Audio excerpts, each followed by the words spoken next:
Hello, glad to see you on the channel. Subscribe, give a like, and don't forget to leave a comment. Enjoy watching. The office conference room smelled like lemon cleaner and cheap furniture polish, the kind of scent that usually followed quarterly layoffs or pretense-filled town halls. And the minute I saw who was waiting for me inside, I knew exactly what this was. The chairs were set just a little too neatly, the blinds were drawn even though it was barely 10 in the morning, and across the polished veneer of the long table sat Justin Cole, Vice President of Client Strategy, and Melissa Drake, HR Specialist, both trying way too hard not to look nervous. Justin had his hair slicked back like he'd borrowed it from a GQ cover, and Melissa clutched her tablet like a priest about to deliver last rites. "Greg, thanks for coming in early," Justin said with a smile too wide for his face. "We wanted to have a quick chat about next steps. You know, strategic direction, long-term planning." I nodded once and sat down without a word. After 21 years with the company, you learn to recognize when you're being handled. Melissa spoke next, flipping open her tablet with a sigh that probably sounded sympathetic in her head. "We've appreciated your many contributions, Greg, and we know how much time and energy you've invested here. But as we realign for the next phase of growth, leadership has made the decision to," and here she actually looked at her notes, "transition certain legacy roles to create space for fresh energy." Ah, there it was. Fresh energy. I nearly laughed out loud at that one. Not because it was clever, but because I'd written half the talking points that now felt like a knife in my ribs. Justin leaned forward and said the line that really sealed it. "You've been a rock for us, no question. But ultimately, we don't see you as a long-term fit for where we're headed."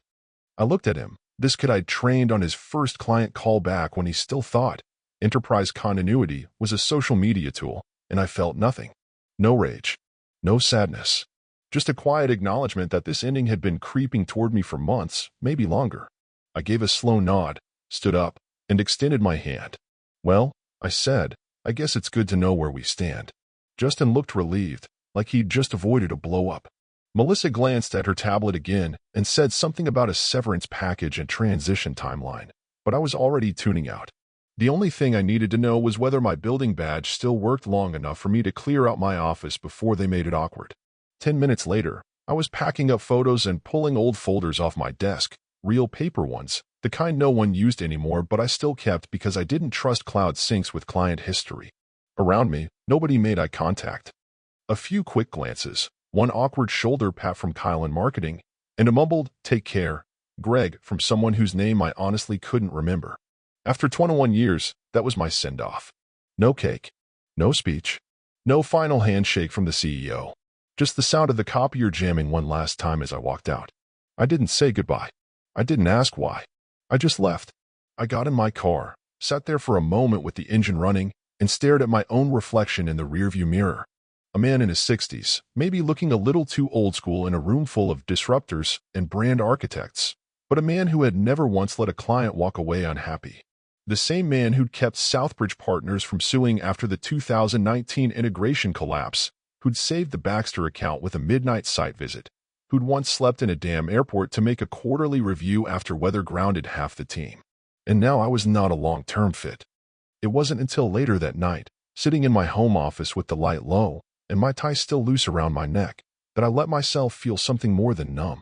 I opened the old folder on my desktop marked Accounts, the one I kept out of habit, notes, contacts, contract histories, quiet red flags I'd flagged when no one else bothered to read past the first page of a scope. And I started to read. One client after another, names I could recite in my sleep, relationships I'd built from nothing, saved from disaster, or carried on my back when our own internal teams fumbled the ball. They weren't just accounts. They were people. People who called me when something went sideways. People who sent me Christmas cards, who invited me to their daughter's graduation, who asked for my opinion on vendor selection even when it wasn't technically my lane. People who knew that when I said, "I'll take care of it," it got taken care of. I leaned back in my chair and realized something important, something that corporate never really grasped, or maybe didn't care to. I wasn't just part of the machine. I was the machine. And they just unplugged me without checking to see what else was running on the same power source. What would you do if your boss stabbed you in the back like that? If someone walked into your career and decided, with a smile, that your value had expired even though you were still the one keeping the clients happy and the fires contained? Would you fight? Would you walk away? Or would you wait, just long enough, to let the people who really knew your worth speak for themselves? I didn't have to decide right away. Because 2 days later, the first call came, and everything changed. There's something funny about being the guy everyone calls when things go wrong, not funny in the haha sense, but funny in the bitter, slightly ironic way that makes you shake your head years later and wonder how you let it go on for so long. I didn't start at the company as a fixer, not officially, anyway. My title back then was something forgettable like Client Services Manager, but titles were mostly decoration in those days. What mattered was who could get the job done when everyone else was flailing, and somehow, that always ended up being me. I was 39 when I joined, already older than most of the department heads, already past the age where people try to impress others with buzzwords and ego. I came from operations where problems didn't wait politely to be solved. They exploded, they escalated, and they cost money in real time. I'd cut my teeth managing freight accounts where a misrouted shipment didn't mean rework. It meant someone's Christmas inventory didn't make it to shelves. So when I showed up to my first account kickoff at the company and saw 3 interns arguing over a slide deck font, I knew I'd landed in a different world. It didn't take long for word to spread that I was the guy who could calm the client down. I had a way of speaking plainly, asking the right questions, and actually listening to the answers. I didn't throw teammates under the bus, even when they deserved it, because I believed, naively maybe, that protecting the team protected the company. I thought that loyalty would be noticed. It was, in a way, just not the way I expected. There was the time we nearly lost the Donovan and Price account after a project manager forgot to send updated specs before launch. The client was livid.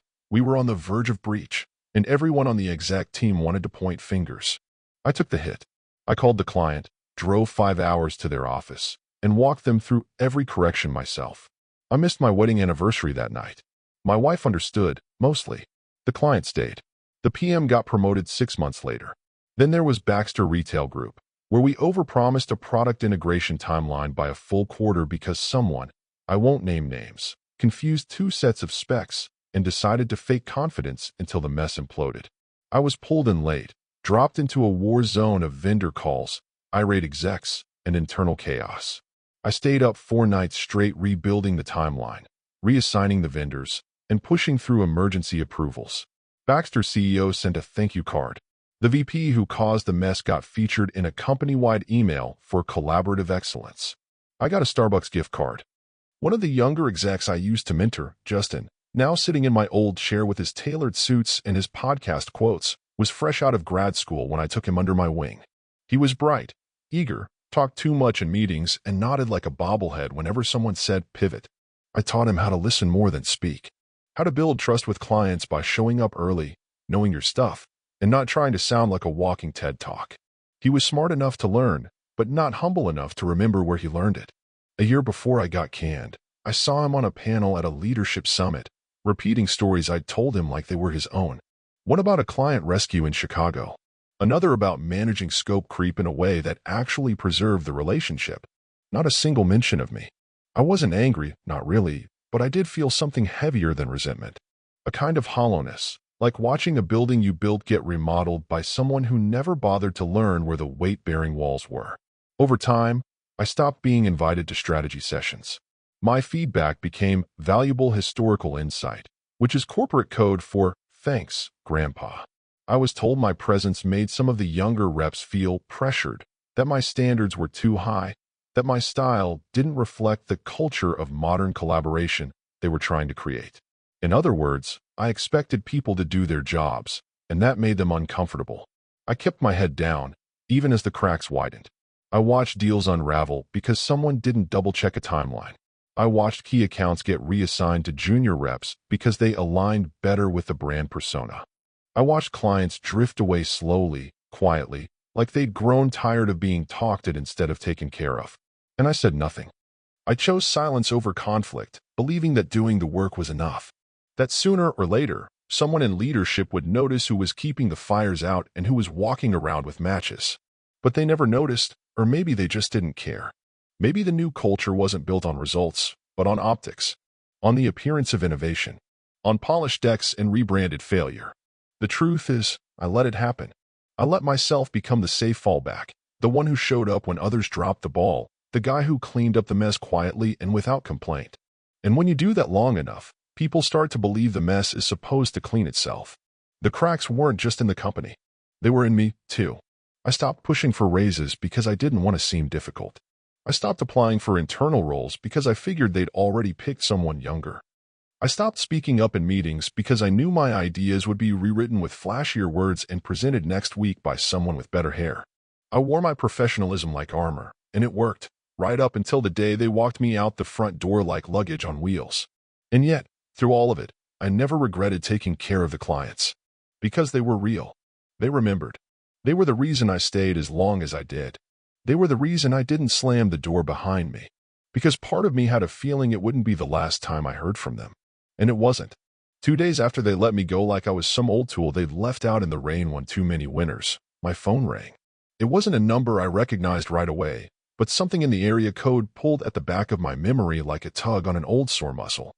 I let it buzz twice before answering, sitting in my garage office with a cup of coffee and a legal pad I'd filled half with chores and half with loose plans I wasn't quite ready to commit to. Greg. The voice on the line didn't ask tentatively. It stated my name with the kind of authority that doesn't come from guessing. It's Sharon Kramer. That name hit like a steel toe to the chest, not because I was scared, but because she was someone I'd always respected, someone who didn't waste time, didn't tolerate nonsense, and certainly didn't pick up the phone unless there was a damn good reason. Sharon Kramer, the COO of Southbridge Partners, the biggest client we'd had on the books for nearly 7 years, was calling me directly, on my personal number, 2 days after the company cut me loose without so much as a goodbye donut. "I hear you're no longer with them," she said, blunt as ever. "Is that true?" I took a slow breath before replying. "It's true," I said. "They decided I wasn't a long-term fit."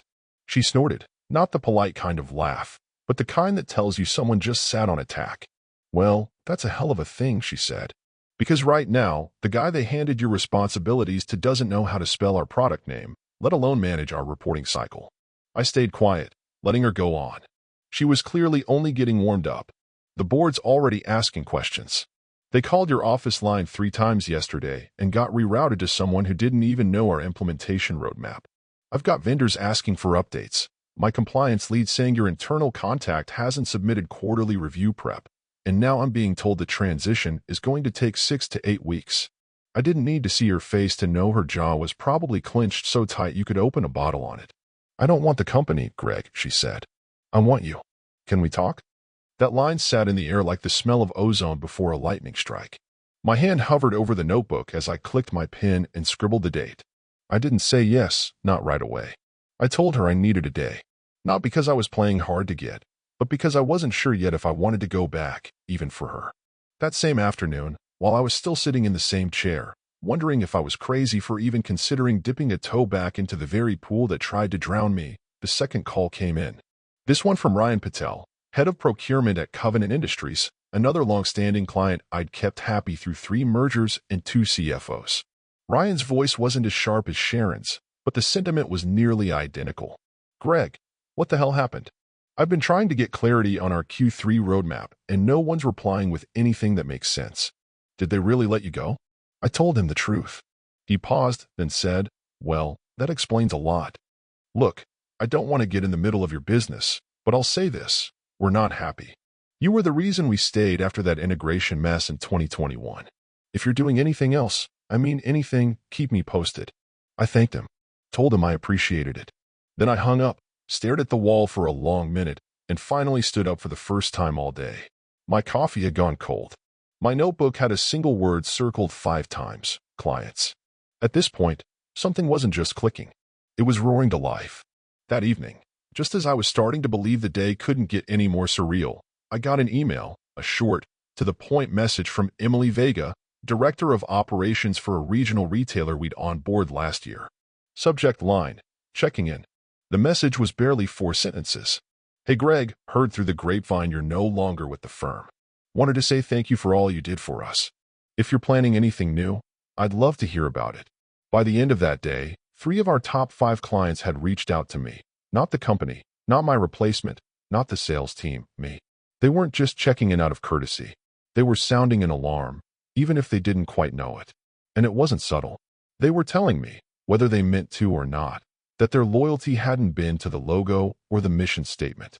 It had been to the guy who picked up the phone after hours, who showed up early, who kept promises when the decks and execs failed to deliver. They were telling me I wasn't the one who failed. And suddenly, I realized that maybe I wasn't finished. Maybe I wasn't a relic. Maybe I was the one thing that still worked the way it was supposed to. I didn't call anyone back that night. I didn't jump into action or start building a deck or launch a new website. I just sat with the weight of it, the quiet, undeniable feeling that the people who mattered most were reminding me of something I'd almost forgotten in all the noise and all the failure. They needed me. And more importantly, they remembered who I was. Maybe I didn't need to fight the company. Maybe I just needed to step around them. Because when the foundation cracks, the smart people don't try to fix the ceiling. They hire the builder who laid the damn bricks in the first place.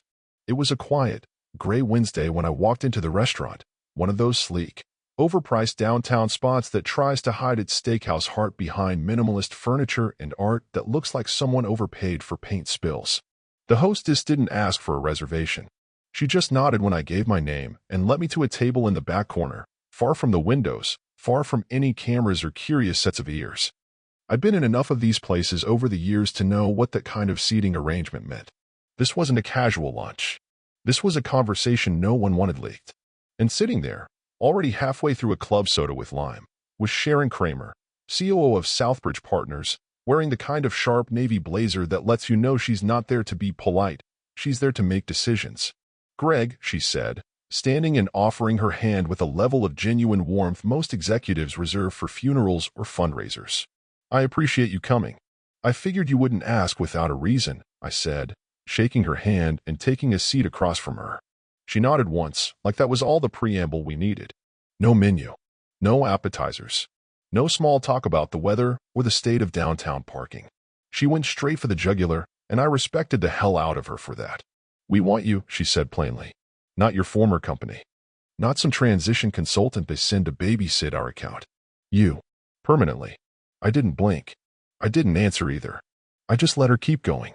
"We're prepared to offer you a title, Head of Strategic Client Solutions, with full autonomy. You'd report directly to me. No layers, no red tape. You know our systems. You know our people. More importantly, our board trusts you. And that trust isn't something we give out easily." The waiter came over, and she waved him off politely. We weren't ordering food. Not until something was decided. I leaned back slightly and gave her a look, not skeptical, just curious. "Sharon," I said slowly, "you know this puts me in a complicated spot. I'm not the kind of guy who jumps ship out of spite." "You're not jumping ship," she said. "You're building one." There it was. The pitch behind the pitch. This wasn't just a job. This was a path. A chance to build something new, from the ground up, without the handcuffs and hollow gestures of my old corporate life. It was tempting. God, was it tempting.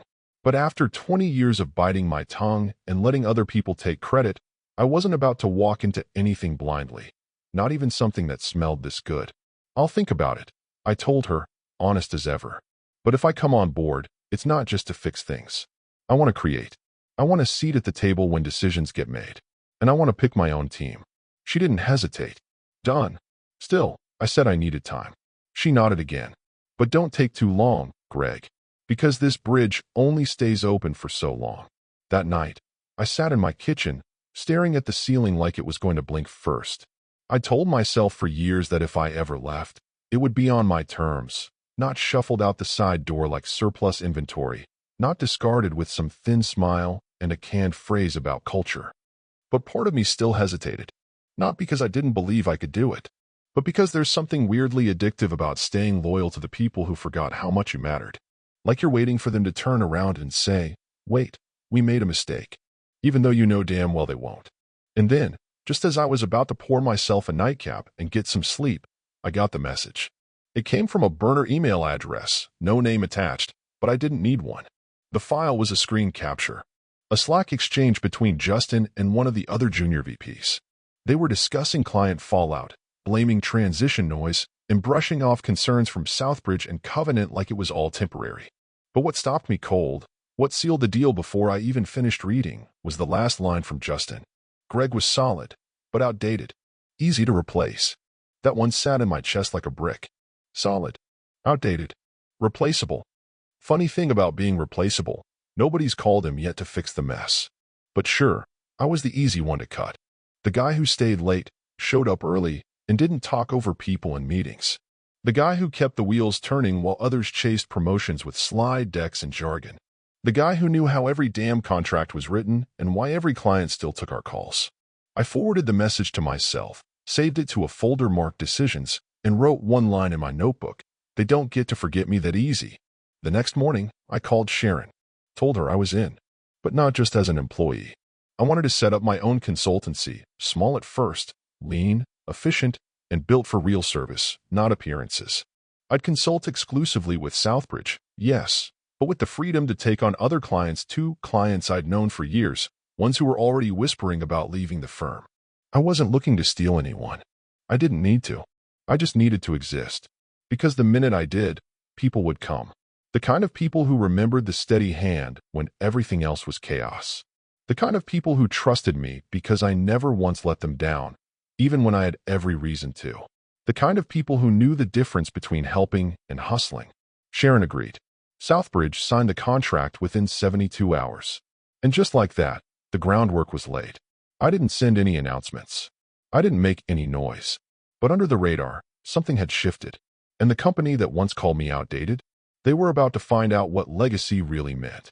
There's something about starting fresh at 61 that feels both ridiculous and powerful, like riding a motorcycle for the first time and realizing no one's around to tell you you're doing it wrong. A few weeks after signing the agreement with Southbridge, I filed the paperwork for my own consultancy, Harlan Strategic Advisory, named after nobody but myself, which felt strange and good and long overdue. I didn't post about it, didn't send out a mass email blast, didn't slap together some flashy launch video with stock footage of smiling people in open-plan offices.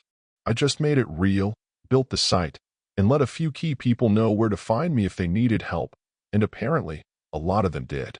By the end of the first month, I had contracts with Covenant Industries and Braywell Retail Solutions, both of whom had reached out independently, both of whom made it crystal clear they were ready to diversify their service partnerships. Which is the polite way of saying, we're done with your former employer, but we don't want to get sued for saying it outright. I didn't poach anyone, I didn't whisper secrets, and I didn't touch a single proprietary document. I didn't have to. The trust I'd built over 2 decades wasn't something you could replace with a new email signature and a fresh-faced account rep. I brought in 2 people I trusted, Dana Whitaker, a brilliant operations lead I'd worked with years ago who'd gotten out of the game early after burnout, and Mark Chin, a systems analyst who understood data the way chefs understand heat. Neither of them were flashy, but both were sharp, unshakable, and loyal to a fault, the kind of people who do the work right the first time and don't need a performance review to prove their value. Within 6 weeks, we were up and running full steam, lean, efficient, and more organized than half the corporate departments I'd watched unravel over the years. Meanwhile, word started to get around. I hadn't expected how fast the news would travel. Maybe I should have, considering how tight the industry circles are and how quickly a whisper turns into a headline when it makes the right people nervous. All I know is that by the second quarter, people who hadn't talked to me in years were reaching out with, "Hey, heard you're doing your own thing now," messages, most of them layered with curiosity, envy, or subtle pleas for coffee. I didn't take most of those meetings. I didn't have time. I had real work to do. But what I did notice and enjoy in a quiet way was how the tone started shifting from curiosity to concern over at my old company. Their quarterly updates got tighter-lipped. Their language got more defensive. And when I heard that 2 of their top client reps had left within a week of each other, both citing alignment issues, I couldn't help but shake my head and wonder how many red flags you have to wave before someone in charge looks up from their PowerPoint deck long enough to realize the building's on fire. Then came the call. Justin. The man himself. The same guy who once sat across from me eating microwave noodles during his intern days. The same guy who repeated my phrases on panels and forgot to credit the source. The same guy who'd sent the message calling me outdated and easy to replace. That guy called me personally. I let it go to voicemail the first time. I'm not made of stone, but I do believe in letting people sweat. He called again. Left a message this time. "Greg, it's Justin. I know things got messy. I'd really appreciate the chance to talk. I think there's a way we could. I don't know, realign. Maybe find some common ground. If you have time to talk, I'd really appreciate it." There was a pause at the end of the message, like he expected me to pick up mid-voicemail and save him from himself. I didn't. I waited 2 days before calling him back. Not because I was being petty, though, sure, maybe a little, but because I wanted him to wonder. I wanted him to feel, just briefly, what it was like to have someone else hold the power in the relationship. When I finally called, he answered on the first ring. "Greg," he said, like we were old friends reconnecting instead of what we were. A man trying to put the toothpaste back in the tube, and the guy who handed him the cap. "Justin," I said, "I heard your message." "Yeah. Listen," he started, already in that fast-talking panic tone he used whenever a client pushed back harder than expected. "I think it'd be great to talk about maybe working together again, even just as a short-term engagement. We've had some, client churn, and your name keeps coming up." I let that hang. Then I said, very calmly, "Should have called me before the email." He went quiet, then tried to pivot. "Well, you know how these things go. It wasn't personal." "It was never personal," I said. "It was structural, and now the structure's cracking." I didn't yell. I didn't gloat. I just made it clear that the bridge was no longer there, not because I burned it, but because he'd never learned how to maintain one in the first place. He asked me to think about it, said they'd be willing to make it worth my while. I thanked him and hung up. That was the last time we spoke. In the months that followed, the company's stock price started wobbling. Not tanking, not yet, but definitely shaking. Rumors of layoffs. A senior VP resigned in the middle of a product launch. HR started posting more employee spotlight fluff pieces online, which everyone knows is a smokescreen for bleeding retention. And through it all, I just kept doing the work. Meeting clients. Solving problems. Showing up the way I always had, except now, I was doing it on my terms, with my name on the invoice. I didn't need revenge. I didn't need to see them fall. I just needed the reminder for them, and for me, of who actually built the relationships that held everything together. It wasn't the brand. It wasn't the tagline. It wasn't the startup culture or the vision slides or the open office nonsense. It was me. It was always me. They said I wasn't a long-term fit. Turns out, they weren't built for the long term.